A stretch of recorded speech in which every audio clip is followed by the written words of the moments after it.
Sean bienvenidos a un nuevo video de Camino a la Ingeniería. El día de hoy vamos a ver, chavos, chavas, compañeros, compañeras, un tema sobre fasores en corriente alterna. Pero, ¿qué es un fasor? Antes de entrar como consecuencia a lo que es un fasor, es importante definir conceptos de lo que se va a usar. Es decir, anteriormente se calculaban corrientes y voltajes de forma manual a través del tiempo. Una corriente alterna es una señal o una onda que se mueve a través del tiempo y muchos la escriben como E entre paréntesis T, donde E en muchos libros o en muchos libros de internet, libros viejos, utilizan el concepto de voltaje como E, o en este caso como E minúscula. E o E mayúscula es voltaje, pero hablando del tema claramente, pero lo podemos dejar como V o como ET, es lo mismo, significa el voltaje a través del tiempo. Ahora, una vez entendiendo eso, que el voltaje se mueve a través del tiempo, hay factores que se mueven a través de ello. Una corriente alterna la podemos definir como una onda senoidal, ya que parte del origen y va haciendo oscilaciones con factores que voy a mencionar a continuación. 1. El valor máximo que alcanza la onda. 2. El tiempo por el cual se permuta esa onda, es decir, el número de tiempo o el tiempo que tarda en completarse un ciclo. Hablamos de 60 segundos, más bien 60 vueltas por segundo. 60 vueltas o ciclos por segundos. Hablamos de frecuencia también. ¿Cuál es la frecuencia? Que significa como omega L, que significa la frecuencia angular de la onda. Entonces, para tener en claro, antes de entrar con un concepto, que es un fasor, que es una impedancia, porque es así más fácil trabajar con esto, vamos a ocupar la herramienta. Esa herramienta se indica fasores, ya que un fasor nos satisface, o más bien nos disminuye la forma de trabajar, más fácil para eso nos orienta la forma de trabajar. ¿De quién? En lugar de estar usando términos de cosenos y de senos con las identidades de Euler, podemos aplicar fasores. Es decir, miren, fíjense, voy a borrar esto y voy a explicarlo de esta manera. De instancia, cuando hablamos de la identidad de Euler, decimos que U', podemos sacarlo como U, indica un fasor. Entonces, para dejarlo como U y un puntito aquí arribita indica que es un fasor. Ahora, esto va a ser igual, ¿a qué va a ser igual? Va a ser igual al módulo, es decir, el voltaje máximo que alcanza la onda, por la identidad de Euler elevado a la I por WL. Disculpen, por WT. Aquí es por WT. Y dirán, ¿qué significa esto? Bien, de entrada eso significa que ocupo el módulo o el valor máximo, el valor pico que alcanza la onda o que permuta la onda a través del tiempo, multiplicada por la exponencial de Euler. Entonces, en lugar de usar esto, vamos a usar fasores. Esto es lo anterior. Anterior se usaba esto, por el cual usábamos, por ejemplo, que esto es igual al módulo, o sea, U el módulo, que es el voltaje máximo, por el coseno de WT. O sea, dirán, ¿por qué por WT y por qué por un número imaginario? ¿Qué tiene que ver esto? Al hablar de fasores, hablamos de usar números complejos, la parte real y la parte imaginaria, en tensiones y en impedancias. En tensiones es una forma y en impedancias es otra forma. En impedancias voy a entrar ahorita en concepto a ello, pero en fasores con respecto a las tensiones me refiero a que vamos a ocupar igual parte real y un ángulo. Es decir, en términos de números complejos se hace totalmente lo mismo, pero la forma general de usar fasores es la siguiente, donde el exponencial de Euler multiplicado por el número imaginario por WT. ¿Por qué por WT? Porque si recuerdan, el tiempo no es constante. O siempre va a ser 30 segundos, 40 segundos por la cual la onda se mueve a través del tiempo. No, es variado, y al ser variado cambia su voltaje, cambia la posición del ángulo, cambia el número de ciclos que hace. ¿Por qué? Porque el tiempo es indefinido, es decir, puede estar desde menos infinito hasta más bien desde 0 hasta infinito, ya que no hay segundos negativos en este caso, pero el tiempo es indefinido. Y al hablar de que el tiempo no es constante, pues lo multiplicamos por el exponencial E, donde voy a clasificar en términos generales a un número complejo en fasores. No sé si me explico, o sea, realmente al hablar de fasores, chavos, lo tenemos en tensiones. Lo tengo en tensiones lo tengo en cargas. La carga puede ser cualquier valor. Puede ser un inductor, una resistencia o una capacitancia. Ahorita entro en eso, pero estamos viendo el concepto de lo que es un fasor, disculpen.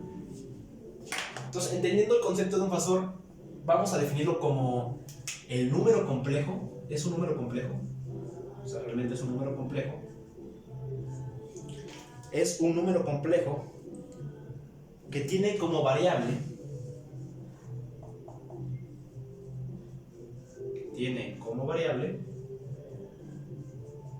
su argumento. Entonces podemos definir así lo que es un fasor. Además, aquí no he terminado. Aquí tenemos la parte real, o sea, donde x representa al eje horizontal, que es un coseno, más la parte imaginaria, que es representado con la función trigonométrica seno, donde el módulo pues, es el valor pico por el seno de wt a través del tiempo. Es decir, donde el tiempo es indefinido. Por eso lo incluyo en la fórmula al hablar de un fasor. Pero en términos generales, esto es igual a esto. Y para no usar estas terminaciones, en tensiones y en cargas, es decir, en términos de fasores, estos dos términos los voy a representar de una manera más sencilla, usando fasores. Vamos a distinguirlo como el fasor viejo y ahora vamos a usar el fasor nuevo. Ese es el antiguo, la forma antigua de calcular inductores, resistencias y capacitores de una forma antigua. Pero usando mismos fasores de una forma actualizada, se usa el número real, es decir, el número real que está aquí, y el número imaginario. ¿Sale? Entonces vamos a ver el siguiente ejemplo. Ahora, otro caso, al representarlo en un plano complejado, usando un plano de números complejos, que es un plano cartesiano, al identificar puedo decir que aquí está el vector, o sea, aquí está el valor ET, el voltaje a través del tiempo. Aquí hay una línea que voy a dibujar aquí perpendicular al eje X y paralela al eje Y, donde la distancia del origen hasta aquí es la parte real y de aquí a acá es la parte imaginaria. Entonces, ahorita voy a escribir eso más a detalle, donde todo esto es a través del tiempo, WT. La frecuencia por el tiempo, o sea, la onda que se mueve a través de un tiempo. Y que al momento de que tú le cambies el valor del tiempo, este vector se mueve hacia el lado contrario. Y es cuando va oscilando, como cuando va rotando a través del tiempo. O sea, por ejemplo, el tiempo vamos a poner que es 0.0015 y tú le das el tiempo de 0.0018. Entonces, esta línea o este vector se va a mover hacia la posición de las manecillas del reloj, diciendo matemáticamente que su expresión, que es esta, al graficarlo geométricamente, pues va rotando ese vector o esa onda, va rotando. ¿Pero de qué rota? ¿O de cuáles son los factores o las características que haga que rota? El tiempo, eso es una, porque el tiempo modifica la frecuencia y modifica el valor pico. Entonces, realmente vamos a ver lo que el valor pico, más bien el valor pico es el valor máximo. Pero lo que se mueve es la amplitud, o sea, el ángulo, más bien el ángulo, y esa inclinación que menciono, y su frecuencia. Sería eso. Bien, teniendo claro esto, vamos a pasar que el coseno, que es la parte real, y el seno, que es la parte imaginaria, podemos decir que todo es una hermosura. Vamos a complementarla en términos de tensiones. Vamos a poner, aquí tengo una tensión eléctrica. Aquí hay una carga. Aquí la polaridad no importa, es la ventaja de la corriente alterna. Aquí tengo una carga, puede ser un inductor, puede ser un capacitor o puede ser una resistencia. Tengo un valor del voltaje, vamos a poner que tengo 5 seno de 30 más 30t, porque es la frecuencia por t, más 30 grados. Al pasarlo en fasores, ya que eso es un término euleriano, si recuerdan lo que ya expliqué, este módulo que es 5, o sea, representa el valor pico. Al pasarlo en fasores, nada más ocupo el valor pico, que sería valor pico, dibujo una línea como si fuera un menor que, o un intervalo, hacia el ángulo, es decir, hacia 30 grados, donde el valor pico es el voltaje o la tensión que se mueve en la corriente alterna, y esa sería la inclinación de esa corriente alterna, en grados. Teniendo ya los grados y el valor pico, pues matemáticamente ya transformé en términos de eulerianos, o término de Euler, la identidad de Euler, pasarla a fasores, pero en tensiones. Ahorita hablo de cargas, ya que cargas a eso le llama impedancia. Y ¿Qué es la impedancia? Ahorita voy para allá. Pero quiero que quede claro esto, ¿sale? Teniendo claro esto, ahora sí vamos a hablar de impedancias. Bien, entonces al pasarlo sería esta estructura, ¿sale? Muy bien. Sigamos. Al hablar de impedancias, de que una impedancia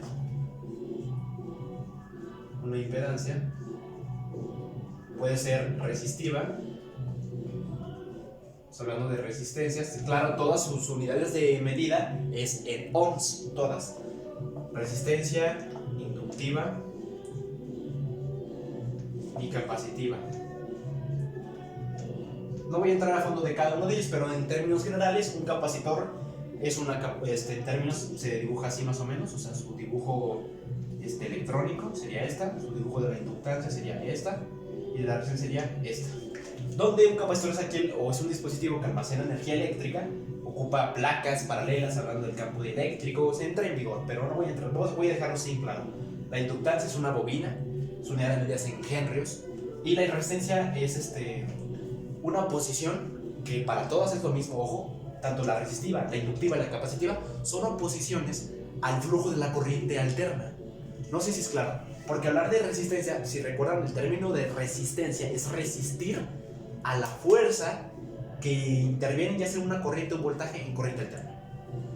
Es eso. Y la inductiva es lo mismo. Al hablar de que impedancia, o sea, todos los términos de impedancia, de todo eso que estoy aquí poniendo, se le llaman impedancia. El concepto de impedancia es porque impide el flujo de la corriente alterna, para ya sea que entre una tensión o que entre una corriente. Y sus soluciones, que después voy a mencionar en otro ejemplo, pues se hace mediante cálculos de mallas, Thevenin y Norton, pero ese es el concepto que va ligado a esto, que una impedancia es la posición como un firewall, como un guardia de seguridad que impide que no entre ningún tipo borracho, vamos a suponer, a la fiesta. Esa es la idea. Entonces, ¿de qué va a depender todo esto? De la siguiente manera. Ahora, la impedancia en términos de fasores, o sea, ya que estamos hablando ya en fasores, una impedancia que es una carga, ya lo tenemos bien concretado. ¿Qué significa matemáticamente o cómo lo expresamos? Se expresa como una Z sub n, donde n es el valor del número de carga que tengo, puede ser el número de impedancias que tengo, y z es la representación matemática de una impedancia, ya sea de una resistencia, de un inductor o de un capacitor. Y su estructura matemática es donde z es igual a r más j por xl menos xc. ¿Qué significa todo esto? Si recuerdan, con el módulo de la tensión ya lo expliqué. Si recuerdan, yo les había dicho con las de las tensiones, el módulo es igual al módulo, o sea, el valor pico de E a la J por WT, donde todo se movía a través del tiempo, y que E, en términos de entidad euleriana, representaba al coseno en una parte real, es decir, al coseno, y al seno en la parte imaginaria, donde esta es la parte real y esta es la parte imaginaria, en un plano complejo. Entonces, teniendo esto ya en claro, en una impedancia, que ya vimos que se representa así, para cualquier carga, hablamos de la resistencia más J por XL menos XC. ¿Qué significa esto? Donde R representa la parte real y todo esto la parte imaginaria. ¿Y qué significa XL? XL indica la reactancia inductiva y XC indica la reactancia capacitiva. Tanto había mencionado en esta parte, tanto la inductancia como la capacitancia son oposiciones al flujo de la corriente alterna. Entonces, para un capacitor se calcula de una cierta manera. Tiene unas características diferentes a un inductor. Y un inductor tiene unas características diferentes a una resistencia. Y una resistencia tiene características diferentes a un capacitor. Teniendo claro eso, podemos definir su fórmula matemática para calcular la inductancia, donde XL, todo, o sea, para XL, pues va a ser igual a ¿qué? A W por L. Y dirán, ¿por qué WL? Sí, donde W es la frecuencia y L es el valor de unidades del inductor. Es decir, si yo quiero calcular la reactancia inductiva de dicha carga, lo multiplico por la frecuencia. Vamos a poner que tengo un inductor de 300 henrios. Vamos a poner 300 henrios. Disculpen, 300 henrios. Y quiero saber su reactancia inductiva. La reactancia inductiva, hablando de un capacitor, de un inductor, que es una bobina, Hablando de un inductor, sería L por W. ¿Y dónde saco W? De la tensión que me están dando al principio del ejercicio. Supongamos que el ejercicio te dice, tienes una fuente en corriente alterna. Aquí está, bueno, lo más genérico es poner cualquier carga. Vamos a poner una carga, es lo más genérico. Tengo un valor de 3 por el seno de 300t más 5 grados. Fíjense, 300t indica la WT, es decir, la frecuencia a través del tiempo. Seno es la función o la forma senoidal de la corriente alterna. 3 es el valor pico y 5 es la inclinación. Ahora, teniendo esos conceptos ya más claros, este W que está aquí es este que está aquí, suponiendo el ejemplo. Y L sería el valor de la inductancia, que supongamos habíamos dicho de 300 Hz. Disculpen, de 300 Hz. Entonces, así es como se calcula. Y para calcular una reactancia capacitiva, ya hablando de un capacitor, pues va a ser igual a 1 entre WC, donde es lo mismo, hago el cociente en este caso, y multiplico el valor de la capacitancia. Vamos a suponer que tengo un capacitor de 5 faradios, 5 faradios por el valor de la frecuencia, que aquí son 300, obtengo el valor de la reactancia capacitiva. Entonces realmente ocupamos productos y cocientes para impedancias. No sé si es claro. Y todo esto son oposiciones al flujo de la corriente alterna en forma senoidal, dejándolo claro, porque estamos en corriente alterna. Ahora, ya haber explicado esta parte, decimos que estas muestran características imaginarias en un plano, y esa es la parte característica real de una impedancia, que se representa en concreto como Z. Espero que haya quedado claro eso. Ahora, teniendo ya esto en cuenta, igual lo podemos pasar a graficar en la siguiente forma. Entonces, otra característica de la reactancia inductiva y de la reactancia capacitiva es W, o sea, omega. Y dirán, ¿por qué lo multipliqué por M y aquí por qué lo dividí? O sea, ¿por qué apliqué un producto aquí y por qué apliqué un cociente aquí? ¿Por qué es importante el omega? Porque omega, ya que vimos que la frecuencia, o sea, la frecuencia a través del tiempo, frecuencia angular, ¿por qué hablamos de omega? Fíjense que porque la característica esencial para una reactancia inductiva y una reactancia capacitiva es que cuando aumenta la frecuencia en una tensión de corriente alterna, que es un seno, pues disminuye la capacitancia. No sé si es claro, o sea, es muy pequeña, muy chiquita, cuando aumenta la frecuencia en su tensión o en su voltaje. Es decir, en esta parte, cuando aumenta este valor, o sea, hablando del voltaje, que es el valor pico, disminuye, más bien cuando aumenta la frecuencia, disculpen, cuando aumenta la frecuencia, sí, estamos hablando de la tensión, o sea, cuando aumenta la tensión con respecto a la frecuencia de una corriente alterna, disminuye su capacitor o su inductor, para ambas. Por eso aquí se dan cuenta, influye W. No sé si es claro, porque al hablar de la frecuencia, o sea, cuando hablamos de la frecuencia, cuando aumenta la frecuencia con respecto a su tensión, porque está con respecto a su voltaje, aquí se ve, entonces su capacitancia es muy chiquita, muy pequeña, y su inductor también es muy pequeño. Entonces, ojo, cuando ocupen módulos de corriente alterna en laboratorios, chequen muy importante la frecuencia, porque pueden hacer, digamos, fregar el capacitor o fregar el inductor, depende de la frecuencia. Entonces, todo tiene que influir en esto. O sea, por eso digo que cada una de esas tiene características muy diferentes. Bien, entonces teniendo ya las características de la reactancia inductiva y capacitiva, entonces aquí podemos definir que Z, que también tiene que ser un valor en el plano. Aquí está Z, donde R es la parte real, o sea, la parte de X, hablamos del coseno, y aquí la parte imaginaria con respecto al eje Y. Entonces, esto que está aquí es la parte imaginaria inductiva y capacitiva. Por eso la fórmula dice que R más J por XL menos XC es inductiva capacitiva, la parte imaginaria. Y la parte real es la resistencia, hablando del eje X y del eje Y con la parte imaginaria. Ahora sí, en concreto, para tener un ejemplo más claro de todo lo que ya dije de un fasor, que un fasor, lo vuelvo a repetir, acá está la definición, es un número complejo, como dice, es un número complejo que tiene como variable a su argumento. Y es más fácil trabajar con fasores. Entonces, para tenerlo en claro todo lo que ya expliqué, que está muy padre, chavos, definimos la resistencia, inductancia y capacitancia en términos de impedancia. ¿Y qué es la impedancia? La oposición al flujo de la corriente alterna. ¿Qué va a depender? Su tiempo. ¿Y el tiempo a qué varía? A pesar de que el voltaje, o más bien el voltaje, interviene más bien a través del tiempo, pues va a haber factores como su frecuencia, como su inclinación y como el valor máximo de la onda, en términos generales.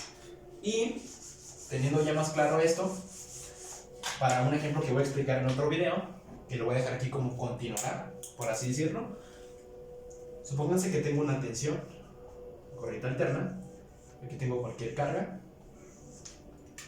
y el ejemplo me dice, no uses alfa ni tiempo para pasarlo aquí. O sea, realmente no ocupamos tiempo ni alfa en tensiones, pasarlas a fasores. Y para las impedancias es lo mismo. O sea, para la impedancia, la inductancia, son en términos de lo que estoy diciendo. Sí, disculpen, la impedancia. Hablando de la impedancia, o sea, la impedancia aquí y aquí la tensión. Podemos trabajarlos en números complejos. Es decir, vamos a poner el ejemplo para que quede más claro con todo lo que ya mencioné. Aquí es Z y aquí es U, o sea, el valor, el módulo. Para pasarlo aquí vas a tener que poner el módulo y los grados de esa tensión. Y de este lado, con respecto a la impedancia, que ya vimos que aquí está reactancia inductiva, capacitiva, o sea, hablando de la impedancia, vamos a trabajar a Z, donde está la parte real, más la parte imaginaria. Realmente vendrá siendo esta, la parte imaginaria. Ahora, ¿qué pasa si ambas son iguales? O sea, si el valor de la inductancia y de la capacitancia son iguales, ¿qué pasa ahí? Hay que sugestionarnos. Si pasa lo mismo aquí de que esa y esa son iguales, por lo tanto es 0 y nada más me queda R, la resistencia. Pero esto que está aquí expresa la impedancia en número complejo de un circuito RLC, que ya lo vieron desde un principio: capacitor, inductor y resistencia. Ya lo vieron. Nada más para dejarlo claro, pues un circuito RLC en fasores. Entonces, ya dejándolo claro, así va a ser la forma matemática que vamos a estar resolviendo por métodos de mallas, por métodos de Thevenin, Norton o análisis nodal, para calcular sus corrientes o sus voltajes en términos de fasores, ya no en términos de identidad euleriana, sino en fasores. Así es como va a quedar en las tensiones de corriente alterna, y en cualquier carga, es decir, inductiva, capacitiva o resistiva, queda de la siguiente manera. Espero que haya quedado claro. Soy Omar González y estás en camino a la ingeniería. Este curso es de electrónica, entonces voy a subir muchos temas de electrónica, semiconductores, física de semiconductores, igual temas de tópicos selectos de física, mecánica clásica. Vamos a subir temas también de mucho de circuitos, porque en general, conforme vayas avanzando en tus cursos, vas a tener que ver esto. Y esto, que créanme que es de esencia. ¿Por qué? Porque desde un concepto les dije en un video: viva la reina Isabel. Esta formulita es muy importante. Incluso hasta aquí en corriente alterna la podemos venir a la ley de Ohm, donde quedaría el módulo es igual a la resistencia por la inductancia, por la corriente. Y esos puntitos me indican que estoy hablando en términos de fasores aplicando la ley de Ohm. Y esa te puede servir como comprobación de lo que estás haciendo acá. ¿Sale? Entonces nos vemos en otro video y suscríbete a este canal.